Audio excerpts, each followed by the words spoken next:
Welcome to day 18 of our Cornerstone fast. As we're thinking about the power of fasting and how it's been used throughout the scriptures, I'm reminded of 2 Chronicles chapter 20.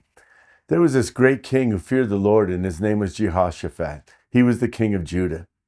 And when several armies had gathered together to attack him, there was a fear that came upon him. He was seriously outnumbered, and the chances of him finding a victory, except for the grace of God, were very small.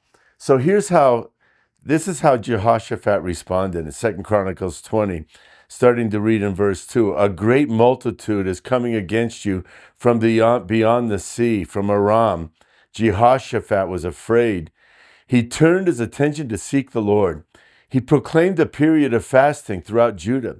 So Judah gathered together to seek help from the Lord.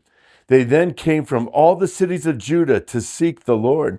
Then Jehoshaphat stood in the assembly of Judah in Jerusalem, in the house of the Lord, in front of the new courtyard. And he said, Lord, God of our fathers, are you not God in the heavens? Are you not the ruler over all the kingdoms of the nations? Power and might are in your hands so that no one can stand against you. Did you not, our God, drive out the inhabitants of this land from your people Israel and give it to the descendants of your friend Abraham forever? Do you see what Jehoshaphat did? This is what we need to be doing as we're reading the scriptures. We refer to it as reminding the Lord. Now we know God doesn't forget anything. But when we step into that place of reminding the Lord and declaring before Him, it's really a positioning of our own hearts. And so we remind the Lord. Now, Jehoshaphat, certainly not as great in the kingdom memories as Abraham was, but here in his position, he reminded the Lord of what he did for Abraham. And so as you're reading the scriptures throughout your fast, remind the Lord of what He had done in the past. Embrace it as your own.